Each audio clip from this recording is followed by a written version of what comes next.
English language teaching under the covers.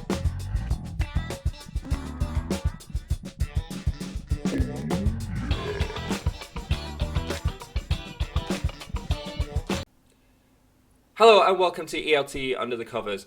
Today we have a teacher and a teacher trainer with over 25 years of experience. He currently works at Vives School in Belgium. He's published several EFL course books for Vanian publishers, Breakaway, Takeaway, High Five. He also writes articles, tweets and blogs about EFL and provides in-service training sessions and is speaker at conferences in Belgium and abroad. Please welcome to the show, Bruno Leys. Hi. So, Bruno, before we get into what you're currently working, can you take us all the way back and let us know how you got into teaching? What drew you there? Did you fall into it?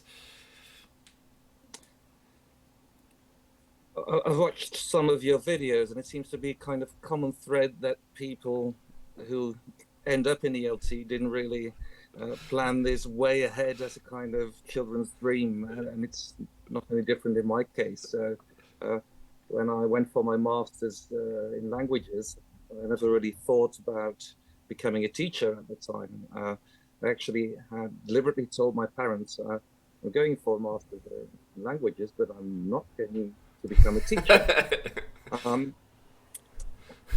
As I moved on, however, people told me, yeah, do that kind of additional teacher's degree, so that, well, you never know that you might need it. Mm-hmm. And as I had to do some teacher training, I quite enjoyed the practice. So that was already maybe the kind of first seeds that were there of getting me in there.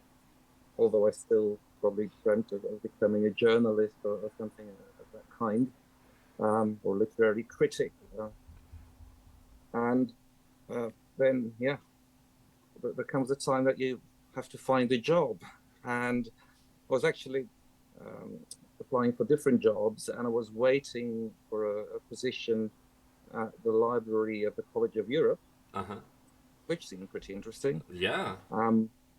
But, well, they took their time and I was waiting, and I got a phone call from the school that was like, yeah, we really need a teacher, actually starting anytime as soon as you can. It's probably for the rest of the year. So that brought a bit of security, and I thought, yeah, well, why not? You never know if I don't find anything else. And so that's how I started in the secondary school, and yeah, quite enjoyed it. And from one thing came another, and after a few years, I moved to the university college and became a teacher trainer together with being a secondary school teacher. And Wow. yeah, Was it languages that you were teaching at the secondary school? yeah, English and Dutch. English and Dutch. Wow. So you went from the secondary school and then you jumped to university and doing teacher training as Exactly. well. Yeah. How was did you find a difference between the teaching with the kids and when you started teaching with, well, I guess young adults? Yeah, absolutely. Although I was teaching the kind of older years, which would be like sixth form college in Oh, the UK. right. So Yeah. it's not that much of a leap. But I had some fourth formers, which was just under that, so kind of GCSE age. They could be quite a handful for a starting teacher at the time. But I'm very happy that I did that before I started as a teacher trainer, because it really gave me lots of experience and classroom experience. And for 1 year, I taught in a vocational school, teaching to future bakers and butchers, Oh, nice. for whom languages wasn't really the main thing on their mind. So that was a challenge, but actually I really learned that once you kind of found the key to engage and interact with them, they were very grateful. And as people, that they're very open. Some would really What share what their what did, hearts. what did you find the key was? Was it were you writing Lexi on slabs of meat and stuff like that, or would you like putting it in the toppings at the top? Language chunks. Oh, Rich, taxi for Rich. I think it's one way connecting with their lives. Yeah. That's one thing, and finding a kind of key to show that what you're trying to teach them is really of interest and of importance and of use for them. So the kind of letting them experience the kind of language need. Well, yes, some might be needing that later on in life, or even right now already. They notice, oh yes, I remember being on holiday in Greece. Well, they didn't speak my language, so a bit of English could have helped us communicate, or if I would have been able to say a few lines there. So it's also adapting, because in those days I started teaching, so you have a course book and you follow the book, and then you realize that everything that's in the book is not always entirely useful for them, and you see them getting bored, and then at first you think, yeah, but got to go with the book, and after a while you say, but what's the purpose really? What can they get out of this? And you start moving away more and more, and I think that's when it starts working already. And then you're frantically just running away from the course book, actively trying to avoid it, hide away in different classrooms. Yeah, it seems to be the way and a general narrative. Just a little aside there, since we've mentioned course books, and Bruno, you've written a few. I find course books incredibly frustrating these days. I'm always looking for a good course book. I'm not big anti course book person or anything. I've come across some really excellent course books in my time, but it amazes me how the vast majority of them are essentially carbon copies of each other, still using sort of grammar-based syllabus. You still have the same old ideas, a couple of discussion questions, then maybe there's a text, and then maybe they pull a bit of language from it. All the same kind of formats. And the only thing that really changes seems to be is maybe the topics, the actual focus of each of these, whatever the kind of, whatever the particular template is that they're using. Do you agree with that, Bruno? And why do you think that is? Why are we seeing so little kind of innovation in terms of course books? Might be several reasons, but one, of course, is that to say that the market gets what the market wants, and as long as you can't convince teachers that maybe there are other routes to get even better results with learners, they tend to stick to what feels safe and familiar, and so they want that course book with the grammar bits and pieces everywhere, because that's what they've always done, and well, for them it has worked, and in a way it probably has worked, because a grammar exercise is fairly easy to conduct and control, and if it's not a horrible grammar exercise, there's even not too much discussion about what's wrong and right, and that creates that kind of feeling of safety, I suppose. Whereas grammar seems to disappear, they wonder what they're doing and what the learners are actually picking up and learning. It becomes kind of a vague thing to see the progress. Whereas if you said, today I've covered present simple, and next week we do present continuous, that seems more tangible for teachers and learners, and the progress is more visible. At least that's what right. They think. But does that necessarily make them better language speakers? That's another question.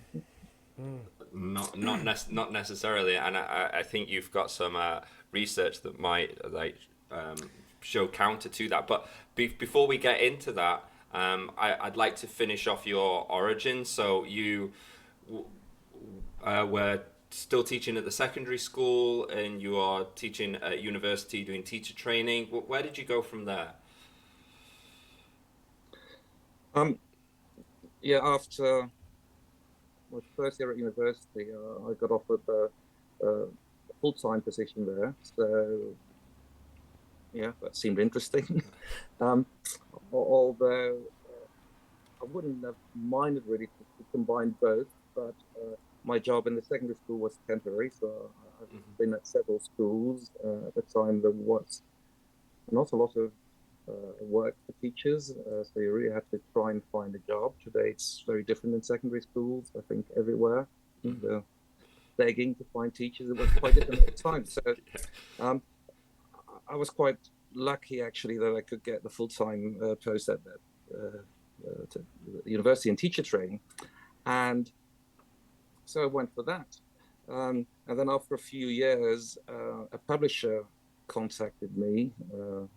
They had heard from me from other people, and there was actually a course book that was being developed in the Netherlands, and they were trying to find out if it could work in the Belgian market as well. Naturally, that would be pretty easy. They wouldn't have the production cost. They could just kind of launch it in two countries. And I actually thought it was a terrible course book. Why so bad? It was grammar translation. Oh, really? Yeah, I mean, we're talking here about the mid-90s, I think, 94, 95. And they're still doing grammar translation. And there was a lot of native language from first language use in it. So all instructions were in L1. And I thought, in this day and age, even in the Netherlands, where there's English all around, and also in Belgium, that was the case at the time. So I thought, no, this is not really a good thing. So I was very critical about the book. And because of all my criticism, then they said, yeah, but would you want to get involved in a course book series then for Belgium? That's how I ended up into that. And then maybe to answer that previous question on course books, also what happened to me when I started writing that first series was, okay, you start by looking at what's the concept of other course books. And you think, okay, yeah, lesson 1 is probably the verb to be. So we have to find a dialogue that introduces the verb to be. And then lesson 2, it's can or got, and you are constantly trying to construct artificial dialogues that included the grammar bits. So in the first series I was involved in, that's exactly what we did at the time. So guilty as charged. Gradually, I moved on from that, and in the most recent series, well, we were still working on that one. 2 titles in the series have been published. Actually, the main idea was to have a grammarless book. We did not entirely succeed in doing that. The market gets what the market wants. You still got to balance it. But there's no grammar in the units at all. And grammar has never been kind of the basis for the build-up of the book. So what's this series called? It's called Fast Break. Fast Break. Okay. We'll put a link below, and we'll put the text so people know. Yeah, sure. So that's the main development, I think, from also copying what other people were doing at the time to, reading more research. And something I found when you look at course books, seems that they're always very late in integrating actual research on language learning, although there's more and more that we get to know about how people learn languages. But you don't always see that very clearly in the course books. Yeah, and there's not always as much acknowledgement as well. You know, I remember my science teacher at school, going back a long time, would say about stuff in the course, but he would point out things that were already kind of debunked or not sure anymore. And, you know, it'd make a point occasionally to say that, you know, yeah, the stuff that you're learning now, you know, they might discover something new that completely takes that away. But we don't often kind of think about that with languages. It just feels like, well, they don't change, but, you know, it's one of the things that changes language change so much. Yeah, it's not reflected at all. Yeah, I mean, I do you remember going through the era of text speak? Yeah, I remember actually having students request to do classes on that. You know, like, what's BRB and what's, you know, like, yeah, basically lol. No, but it doesn't exist. It's a blip. Well, there's a few. I mean, lol is still used, you know, in emails and messages and stuff like no, that. it's not. It's not even used in. You know, that's old. That's archaic. That's old man stuff. There's element LMAO. Oh, Lamau, yeah, sure. Lamau, that's the way. But I have seen classes on emojis. I found that quite interesting. So it's definitely not English, but I mean it's communication. So yeah, same with memes. You know, I would expect in the future there might be memes. You know, but the memes are like idiomatic because you kind of have to give the best ones are the ones that translate over cultures. That you don't need any sort of like soft knowledge of, you know, where it came from, like the Drake one. I don't know if you know the Drake meme where there's two options and he's like, I don't like that option, and then he's like points and he's like, I like that option. That translate. You don't need to know who Drake is. You don't need to know. Yeah, those are the best ones. But yeah, let me write this down. Do meme coursebook.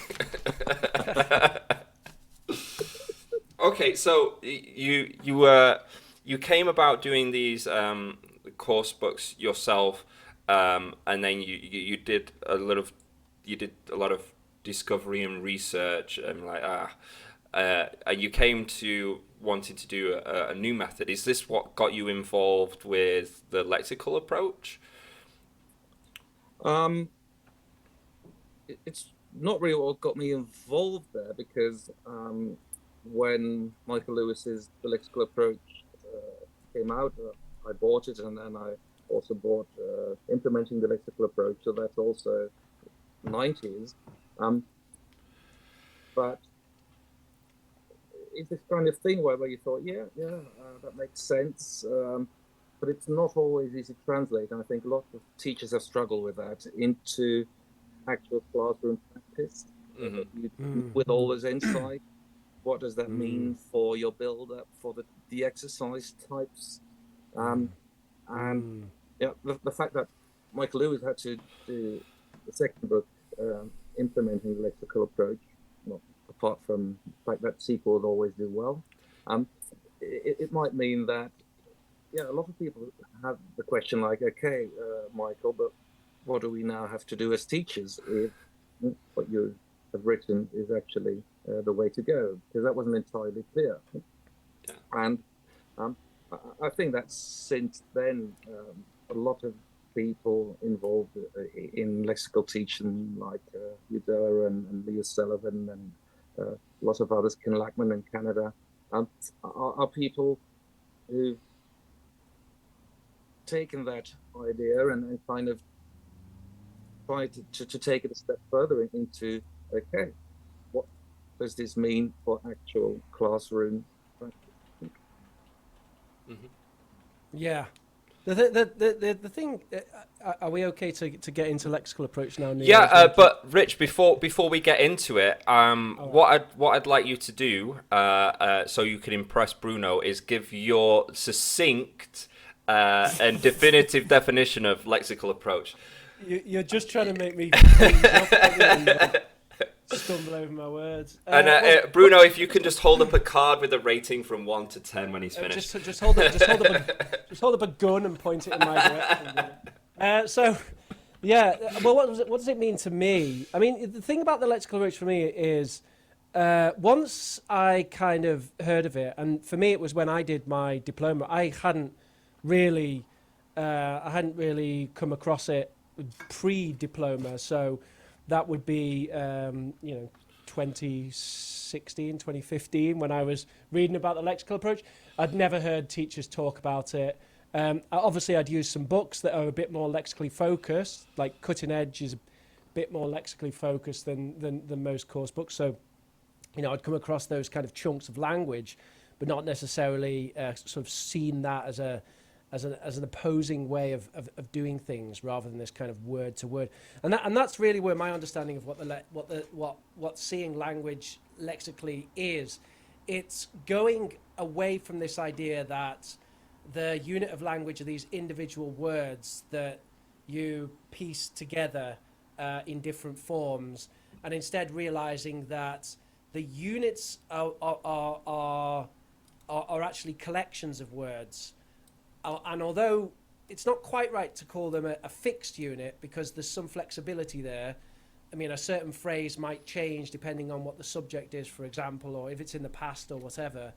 But it's kind of semi-fixed. I remember that Michael Lewis had a term. He might have even called it semi-fixed. I can't remember exactly, but yeah. So it's the idea of seeing the unit of language as being groups of words and chunks of words rather than individual words. And for me, when I kind of started thinking about that and started teaching it, I began to see it myself, not only in kind of my L2, which is Spanish, because I was a Spanish learner at the time, but I saw it in my L1 as well. I saw it in English. I saw that the way that I spoke English was like that. I wasn't preparing every single word and putting them together. It was coming in little groups. It's like when you're typing on a keyboard and you get to a familiar pattern on a keyboard and suddenly you type really fast. Like I can type my name super fast on a keyboard because I've typed it a million times. It's like that's kind of like a little pattern that I run when I do that, and it's very much like that I think with languages. And on top of that, you see it in the pronunciation with things like weak forms and connected speech. It's almost like the whole thing blobs together as a unit, even in the way it sounds. So my idea of the lexical approach is just understanding that, teaching languages in that way, that the unit of language is kind of this group of words with kind of a pronunciation for the group of words, and really a lot of it is kind of when your students come along, because as you were saying, Bruno, the market is very heavily kind of demanding of grammar-based syllabus, and that goes for the students as well. They that's what they expect when they come. So initially there's a lot of sort of almost convincing the students that this is what's going on, and when they kind of get convinced, or if they get convinced, then it sort of empowers them to go, oh yeah, that's how to see it, and then you can see progress. So that's my rambling explanation of what the lexical approach is. Well done. Do I pass? I get to keep my job. I mean, I think actually we see in computer intelligence also that there's proof of how language works. You see it in predictive text in, for instance, a Google document. When you start typing, it starts predicting the next word even, or just typing text messages. And how does it do that? Because of learned patterns and Exactly. So there are. I mean, it's not always right or always in line with what you were thinking, but very often, and especially after a few words, if you start typing in the midst, it will start thinking, okay, what could follow in the midst of things or whatever.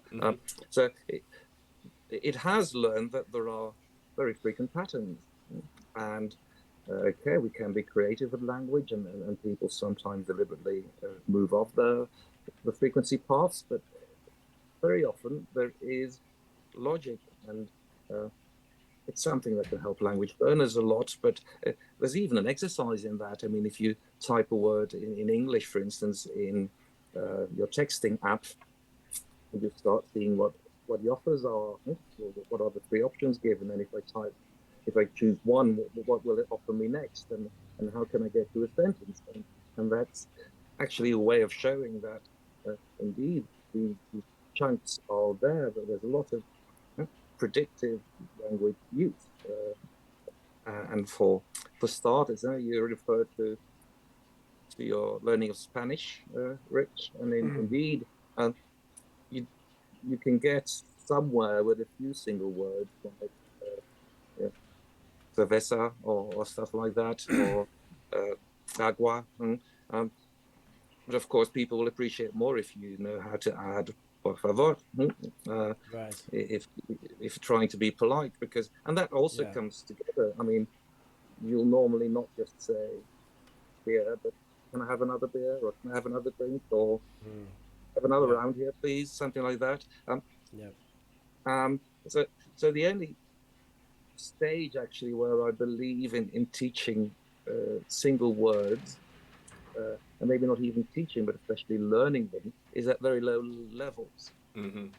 Because there are quite a few words that are kind of one of one with the meaning behind the word. The denotation is very simple. You teach an apple, apple, okay, that's very clear. Book, book. But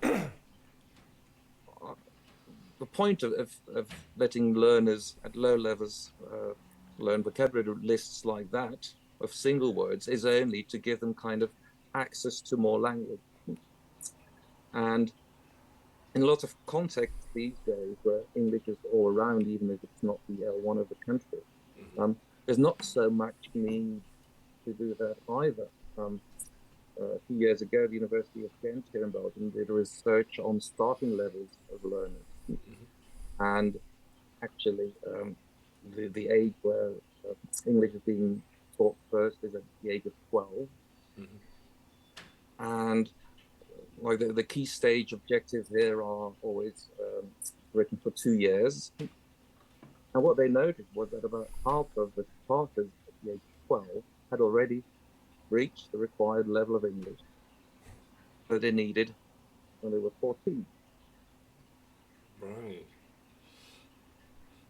Problem was that from the other half, there was one group that hardly knew anything, and that depends on their cultural backgrounds, also their ancestry, and things like that.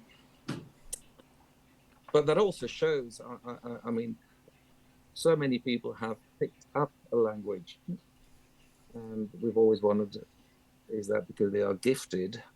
Not necessarily. I mean, if you get a lot of the language around you, the foreign language around you, and naturally, if you start noticing it, and I think that's one of the strong points that Michael Lewis mentioned right from the start. It's not only about exposure to language, but it's also about noticing how language works and functions.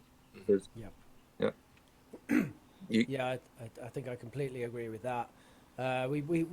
This kind of very slightly reminds me of our conversation that we had with what's the fella's name? Neil Chris Lonsdale, was it? Chris Lonsdale, yeah. I How mean, to Learn a Language in 6 Months. Yeah, he's basically an entrepreneur who's got kind of a fancy company in China now. Kung Fu English. Teaching languages. That's it. And he was a businessman actually, and he went to China and he taught himself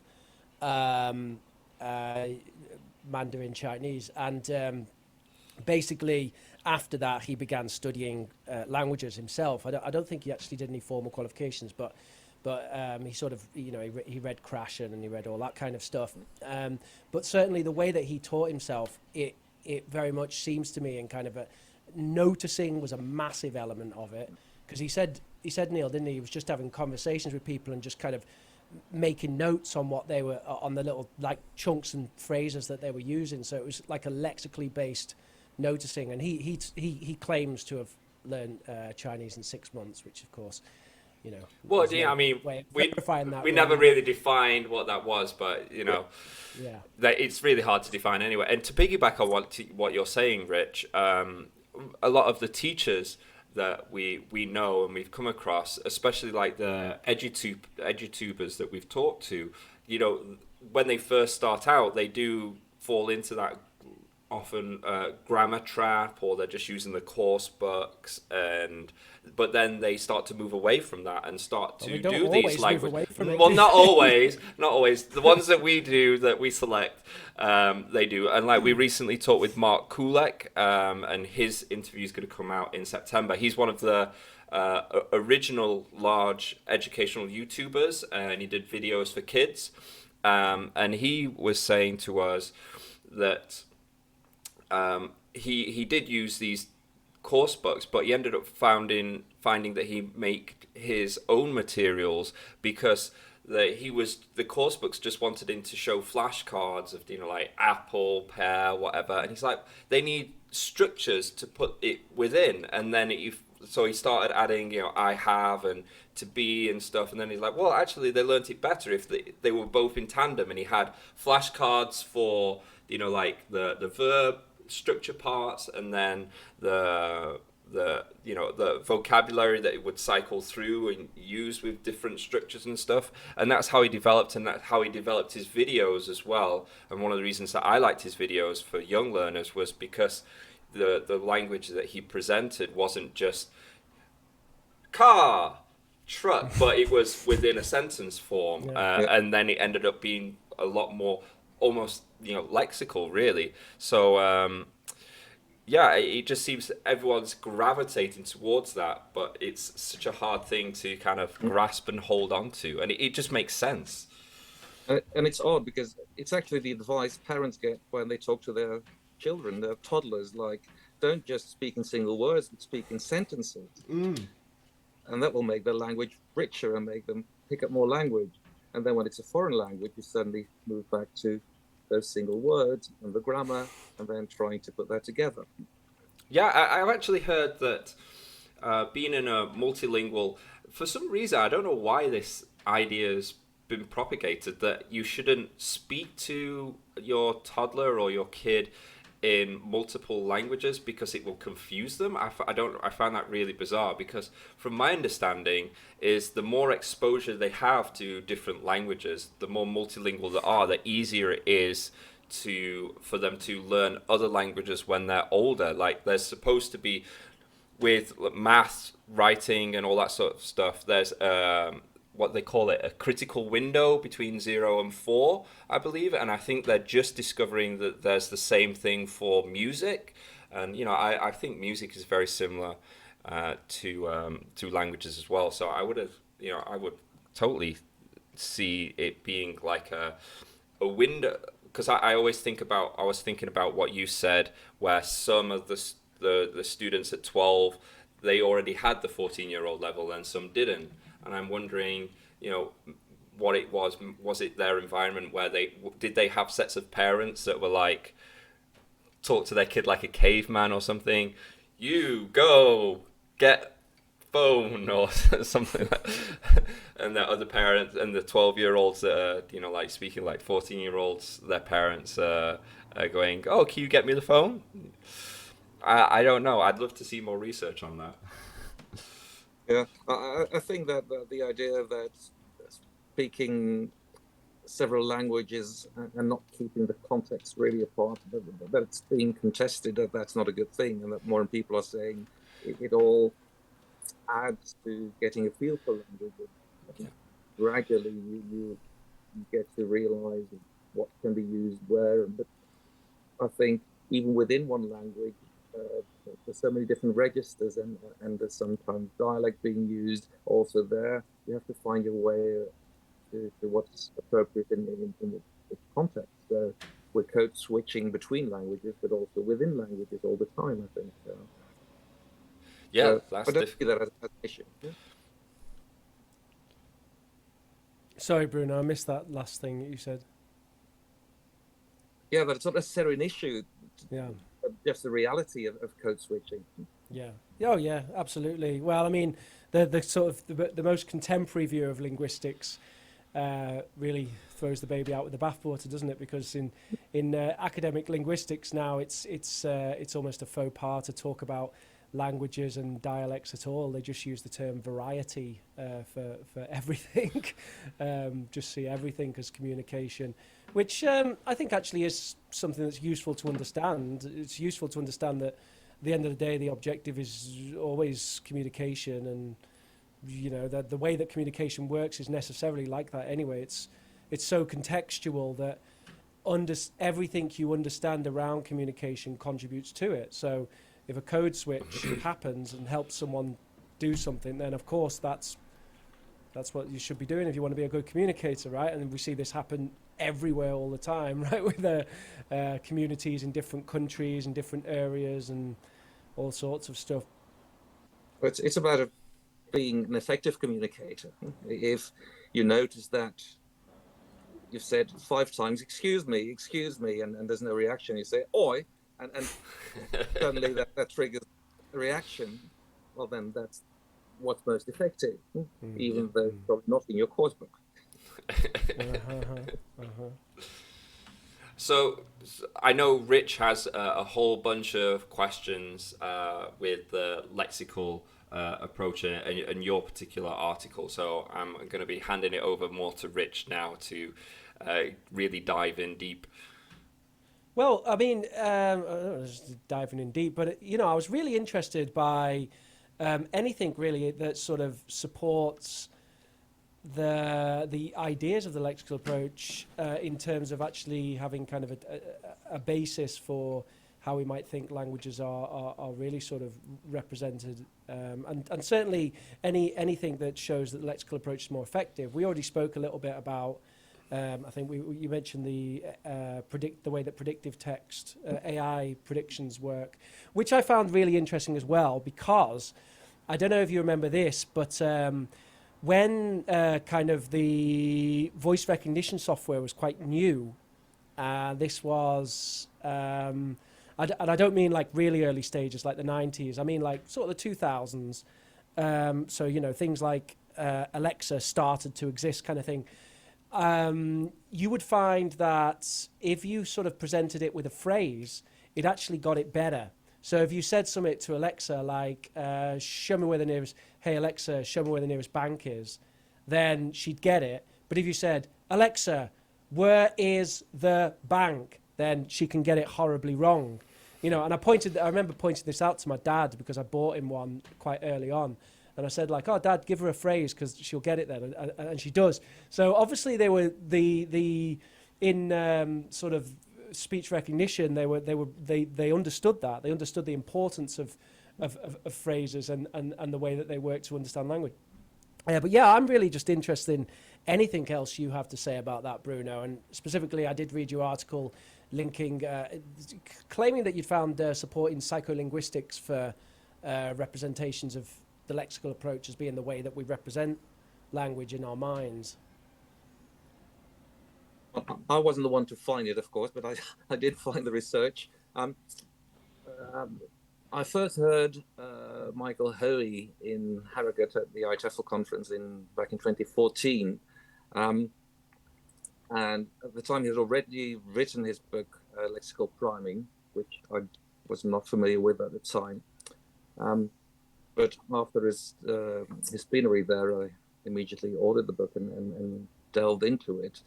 And his research was based on a lot of psycholinguistic research. The concept of priming, that one thing primes another, but also words don't stand alone, but will call up other words. And that when you can introduce words as groups, they link to each other, but it also helps you retrieve them. So it's not only a matter of understanding them better, because that's also something. Indeed, if you get words together, one word may help, the context may help you understand it, but also when you need to retrieve it, it's also the priming of one word that will call up the other word.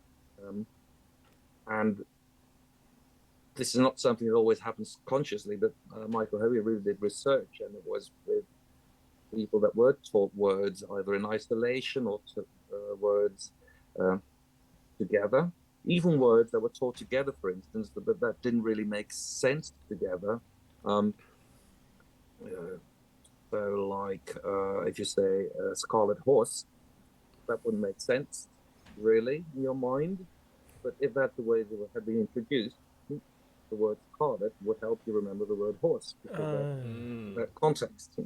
Yeah. But naturally, that bond is even stronger when the words do connect. If it's a white swan, yeah, that helps. Um, and that works for words, so that those are the collocations, but also for grammatical patterns. So the colligations also showed that some grammatical forms or parts will follow other parts. And that's something that's, for instance, totally ignored by what's inevitable in course books, the irregular verb list. I've done a talk once. It was called Go, Went, Gone, Time to Ditch the Irregular Verb List. Because what you do there, people are made to study the sequence of go, went, gone. Think, thought. But when you speak, you don't pass by go or think if you want to retrieve thought, or if you have to do that, it slows down the communication immediately. Yep. But if you say, I went to, that stronger combination Yeah. start from, and I went to Greece and I went to Spain, and okay. Yep. But those are things where the grammatical pattern, I went to, and then added by a geographical place, will help you remember. And it can also be, I went to school and stuff like that. Yeah. And that happens for a lot of patterns. No, I was just going to say, I mean, I completely agree with that, and I really, really understand, especially the fact that you said irregular verb list, because obviously with regular verbs, you just teach the rule, and there's some utility to that, because even a verb, you know, you've never heard of before, you hear it once, you can assume it's regular, probably. You stick ed on the end, and you've got the past form. Fantastic.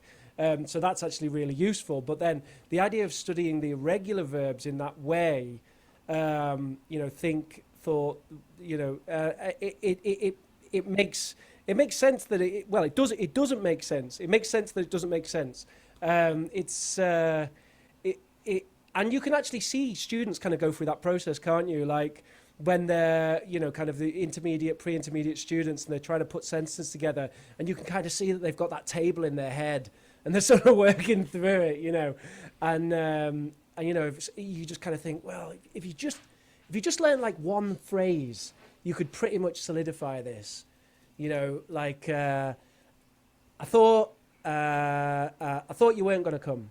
You know, I thought you weren't going to come. Just a little phrase like that. Useful little phrase. Let's just learn that phrase. I thought you weren't going to come. And think about some adaptability and how we might use it. And then they know thought then. And then you don't need to go through every time they come to this verb that represents think. They go through this whole transformational process where they're trying to work out like what form it is. Yeah, that's actually what we've done now in the Fosbreak series. So we've moved away from single verb forms in the irregular verb list, but past simple and past participle get a little sentence of everyday usage, like the one you came up with, or I think I've broken my leg, or broken, or I bought a new computer. Everyday sentences that make sense, that seem useful. And in that way, they are helped by the words around. So that's a kind of compromise of trying to have to include, well, realizing that you have to include grammar, but at the same time not believing in some of the traditional systems in the way they're presented. So I think this is already one step further. Yeah, and I can't imagine it be that much more difficult to, instead of, you know, spending a whole bunch of time in a book going over and explaining grammar points, just to have multiple different contextualized sentences with, you know, those, well, not grammar points, but those irregular verbs that you can present. And one of the things that I was just thinking as I was listening to you guys, I was like, well, it makes sense to a lot of problems that I've come across with students with learning. It kind of comes down to this, like prepositions. It just came to my mind. One of the reasons, you often see books just teaching prepositions of themselves, but if they're not within, there's so many different ways, time, location, and then we use them with phrasal verbs. No wonder why students get completely lost, because if you teach of and it's used in so many different ways, then where do they even start with that? And organizing and creating those neural pathways in their mind. One of the things I do with my students to make them realize that is to ask them to translate in their O1 the word by.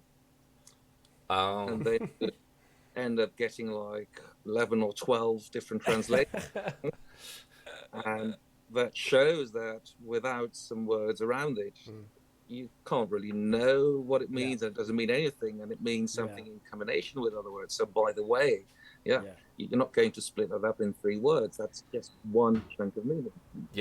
I think prepositions are some of the most meaningless words that we have, actually. There's to some extent you can draw some very kind of broad conclusions about words like on and in. You start to think of something being on a table or in a box, but that's a very limited use of those words that across the language is probably, I don't know, just a relatively small percentage, maybe sort of a fifth or something like that. The vast majority of the time, as you say, they're entirely contextual, and they're just a word that connects the verb to another word most of the time. And that's all they do. They don't have any meaning of their own. They just say, this actually relates to that verb.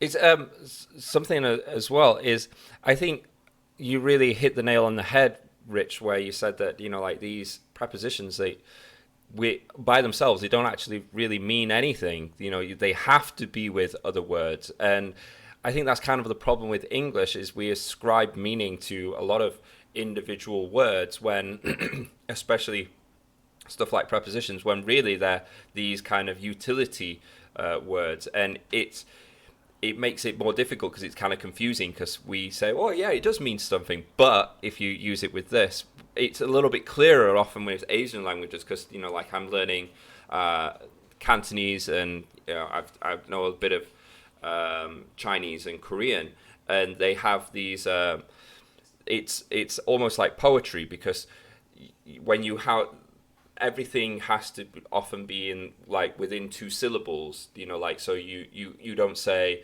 I'm good, you don't say 我好, you say 我很好 or something like that. But the hun really doesn't mean anything. There's lots of particles that you add on, when you're making a question, you just say blah blah blah blah ma, and then it makes it a question. You wouldn't teach that and go, yeah, this is a word. You wouldn't know. It's just it's a functional utility thing, and we don't really have that perspective in English, or as learners do, or teachers do. That like, no, it has meaning, and it has so many meanings, and then we kind of just like leave it at that. Or you got to put it this, rather than just going, actually, it doesn't have a meaning. Only by the way has a meaning, not by really. It's by and this together has the meaning. Sorry, that was a tangent. I don't know how I was going with that. I think it's just a limited number, like in and out, which are very clearly carrying meaning, because they're also used by themselves. The ball was in, was out. You don't need lots of different words, because they stand for something, a clear concept. But words like to and by, and so they are just like randomly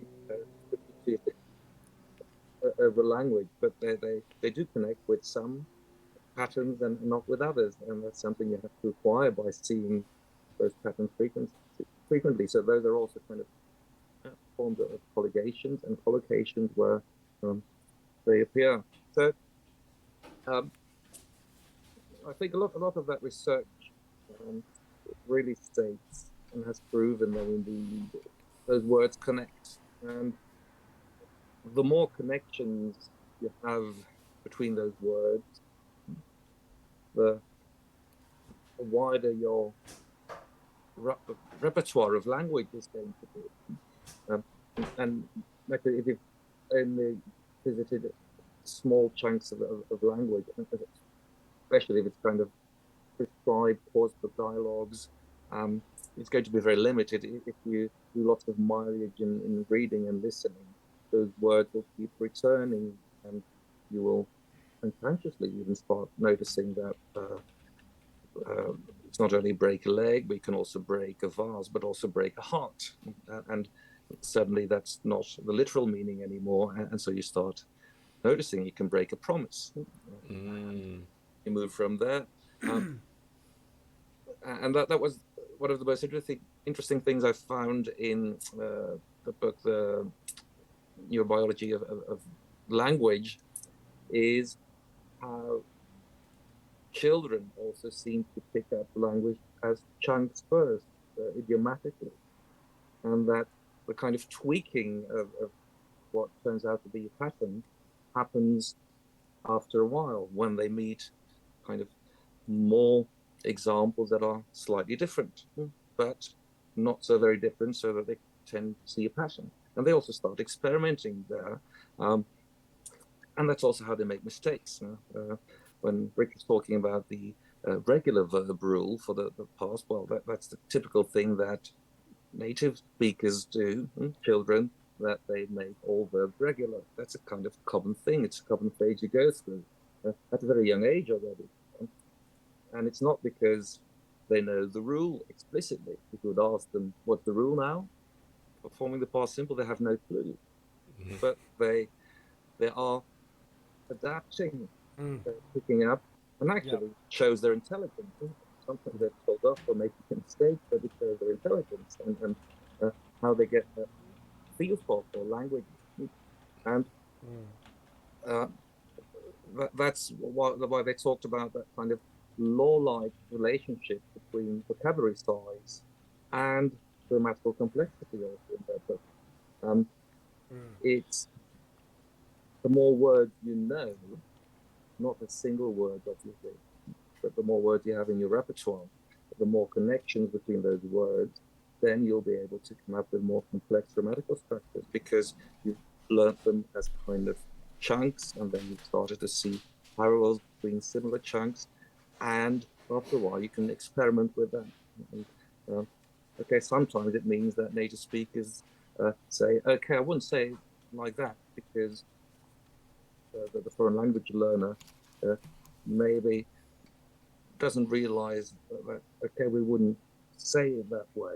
I remember an example of someone saying, catch the title when it was about football, and there you win the league, you don't catch the title. Things like that. So people do make, like, you could say, mistakes, but they're not really language mistakes. They're being creative with language, but it's not just the way the native would say it. It's like a carryover from their language, so they're kind of almost trying to force the strictures from their L1 to work with the L2, but they have to go. Those L1 structures. Right. Interesting. I completely agree with this idea as well. Well, just this suggestion of, how children don't realize the rules that they're using. And although I'm always kind of skeptical of the idea of non-natives learning a language in the same way that native children do, I think this is one particular point where there is something very interesting to be taken away. And something that I've noticed is if you teach someone a lexical chunk, they actually and they really do kind of get hold of that chunk and get the pronunciation and start using it, and they know what they use it as a chunk. they actually become quite intuitive at adapting it. You know, and this is something that I noticed myself in Spanish. Like if you take something like lo que quiero decir, which means what I want to say, lo que quiero decir, you can if you learn that one phrase, you can quite easily adapt it to lo que quiero hacer. You know, which means what I want to do, right? And it's not that difficult to just substitute out a bit here and there, and even with things like putting it in the past or changing a pronoun here and there, we seem to be almost we're almost innately good at doing that, as if it almost kind of goes to the Chomsky thing of is there kind of a language under the language, and we do have underlying structures which help us with languages to kind of to recognize those patterns. But yeah, that's one of the things I've really noticed, and that's why I think there's a lot to be said for teaching a chunk, which might seem like, oh, but this is so specific, this one chunk. Well, actually, if you get good at that one chunk, you'll find that you can actually just adapt it a little bit very easily and use it in all kinds of different situations. I don't know what you think about that, Bruno. Yeah. Does that go along with your ideas? Yeah, because what made me think of the present perfect continuous, which is taught, I suppose, on, was it B1 or B2 level? And as such, the concept doesn't always seem so very clear for people. But just a limited amount of good examples, and I always use the one I've been waiting for 5 hours, because for me that phrase really done a lot of waiting. It really, yeah, exactly. It really totally contains the fact that it's when you say that, it feels like a long time. There's irritation, and we're always emphasizing something when using a continuous form, and particularly in the present perfect continuous. I've been living here. If you're saying it like that, it means that it matters that there was quite some time over it. So a few strong examples here where you focus on meaning first rather than form may help you grasp the concept of a tense. That's another thing, and I'm not alone in that. I think also Diane Larson Freeman and Danny Norrington Davis have written about that meaning should come first in grammar teaching, whereas very often we start by analyzing a form, and we still don't know what form. Whereas if you have a clear contextual example where people use something, you can understand why they're saying it like that, and that will help you a lot more than even a grammar rule. And probably one of the hardest things, I suppose, formulating the usage rules of grammar in a way that is both complete and still simple enough to get it, and that is adequate and not ignoring lots of elements of usage. The different things you find in chords, but on future tenses, for instance, if you compare them to actual usage, quite often they really don't matter. Will and going to. Okay. How much time do you want to spend on differences? But if you work with very clear examples of kind of fixed chunks, like, I'll get it, I'll do that for you. Okay, but these are kind of fixed phrases that we say in certain contexts. Yep. Yeah.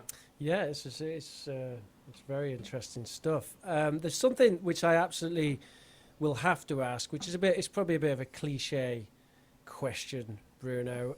But I want to know: are we going to have some sort of lexical revolution in communicative language teaching, or has it already happened and I'm just not paying attention?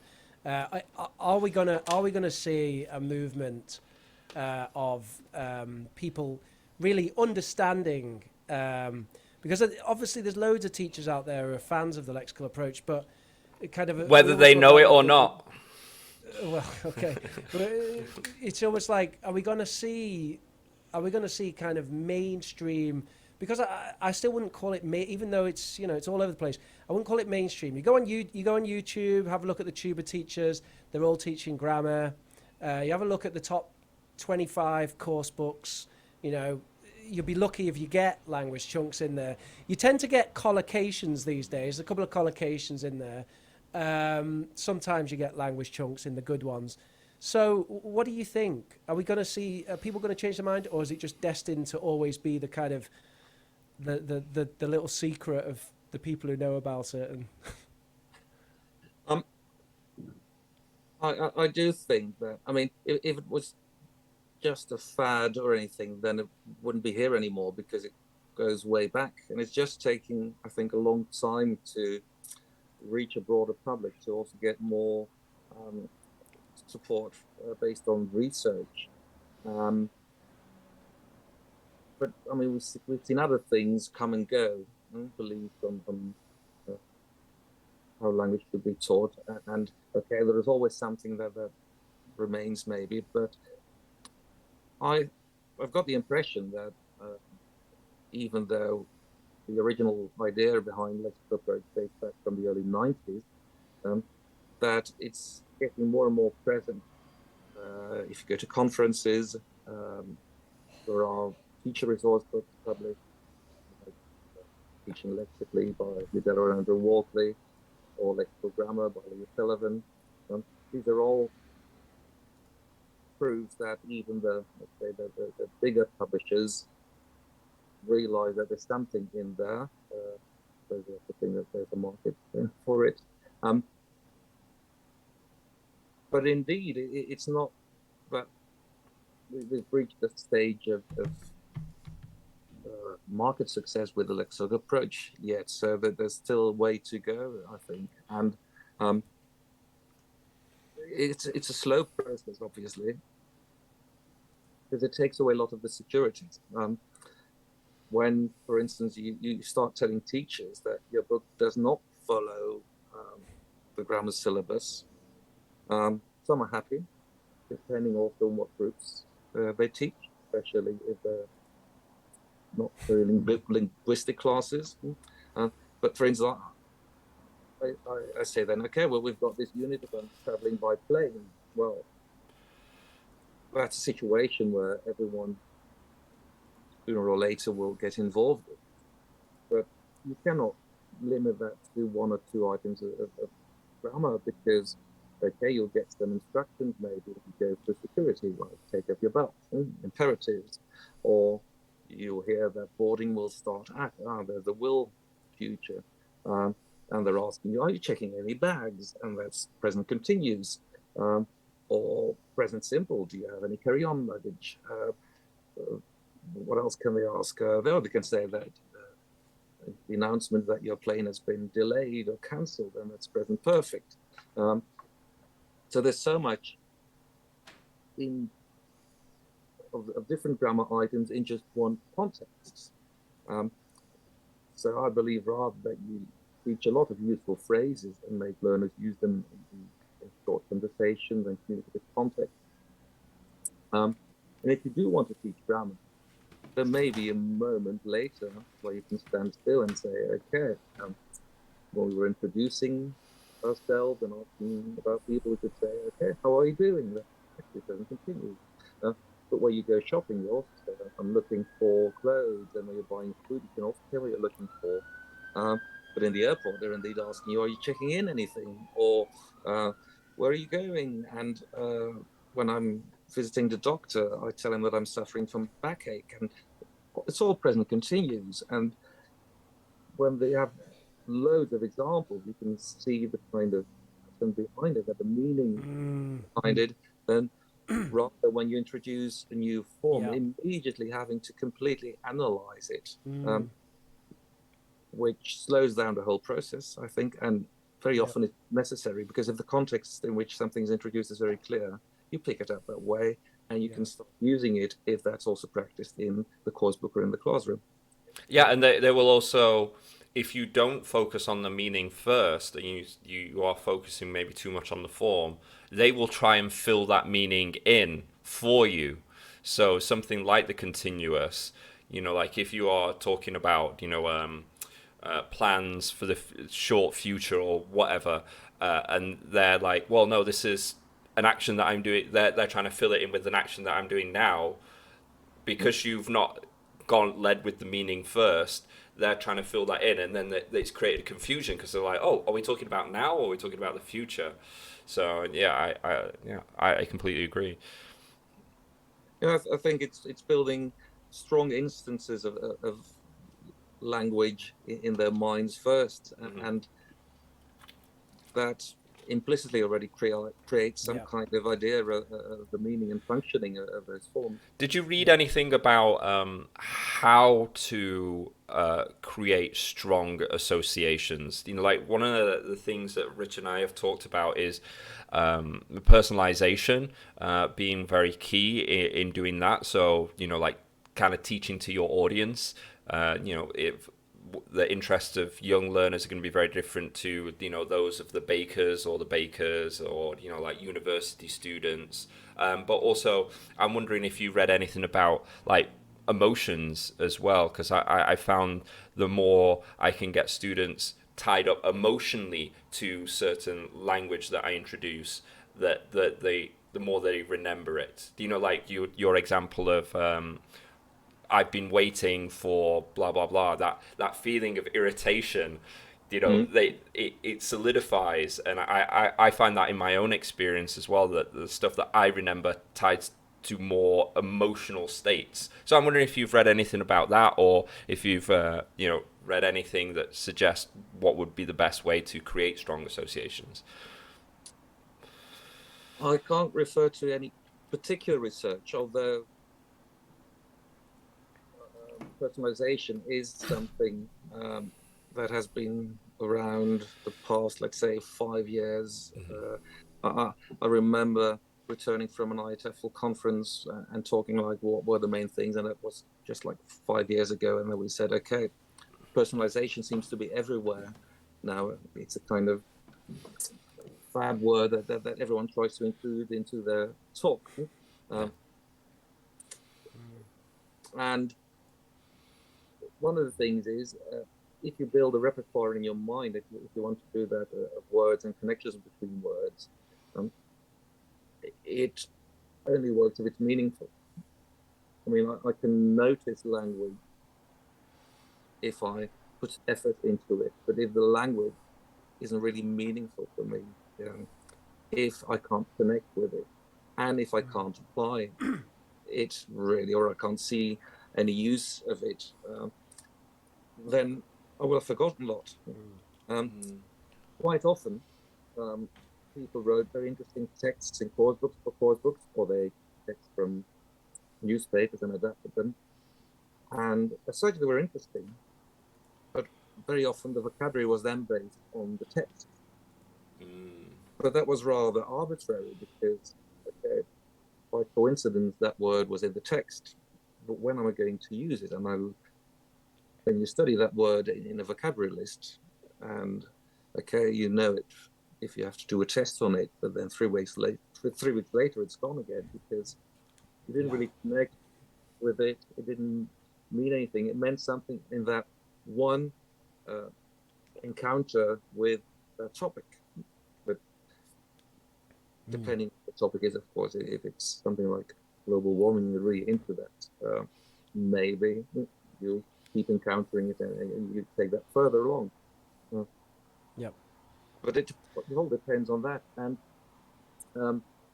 if you talk about emotions, that's certainly something that triggers something extra. If you talk about connecting or engaging with the language, because then it suddenly means something to you. And if I said earlier, what was key with connecting with so-called difficult learners, maybe it's indeed making the bridge to their world of, okay, what matters to me, what can I recognize, and it's kind of things that they'll never forget, because suddenly it meant something to them, and they start using that, even if they wouldn't normally, for instance, express an emotional response in English, or in their native language. But once they thought, oh, so that's how I can say that. Just think of very often the first things people learn in a foreign language, apart from the basics, are cursing, swear words. Yeah, I was just gonna say. Every time, every language, Okay. every country I've been to, it's yeah. And that's because there's some kind of trigger there that you connect and you don't forget. Yep. Yep. Completely agree with most of that, Bruno. So I honestly, I think you're one of the guests that we've had on who I've agreed with most of what you've said, which has been, it's been really interesting to hear kind of a more sort of academic take on it, and your kind of perspective on things. I think we could probably go on a lot longer, but I'm aware that we need to wrap up very soon, because I think, Neil, you have to get off. I've got to go see a man about a dog, you know. Yeah. Swear it a little bit. Yeah, so Bruno, what I'd like you to do from here is to let our watchers, our viewers, our listeners know how to find out more information if they want to, you know, get a copy of your course book or any of your other books, how to read any of your blogs, how to get in touch with you. Could you just kind of let us know and let them know that, and we'll obviously leave links below. And then can you give us any sort of final thoughts that you would like to leave with our teachers and our listeners? I think the final thought is that as teachers, I think we should always be open to the things we don't know yet. Quite often it feels secure and safe to keep doing what people have always been doing, even though quite often you realize that it's not really going perfectly fine, but it feels safe. The way I got into the lexical approach was actually by having some questions about things I was doing, and recognizing some elements, and then trying to find more, and also trying to read more about the research. And there's so much happening at the moment. The whole brain research is relatively young and giving more and more insights also about vocabulary learning. So that is going to, I think, help us enormously also in the future to find out more about how languages are actually learned. And I know that most of the research is based on one learning, but at the same time, there are a lot of parallels. I mean, you start practicing football, and then later on you try basketball. There are some elements that are still going to help you. Or you talked about music, and actually, I don't know if it's a coincidence that so many people in ELT are also involved in music in one way or another. I myself am a conductor of a concert band, so but my first instrument was the piano. When I later on started learning the saxophone, I could also build on having learned the recorder as a young kid, or my fingering, the note reading. I knew that from learning the piano and the music theory. And there's a lot of things that you can apply, and a lot of things are the same. So it can never be entirely the same, because you don't have the same kind of exposure generally for L1 and L2 and foreign languages in general. But there are a lot of things that do stand common ground, as I think. So let's keep our eyes open also for what the research is going to tell us. And I think an important part for researchers is trying to translate that into classroom practice. And that's the bridge that's sometimes missing, and it's what I'm trying to do when I teach my group of future teachers, actually.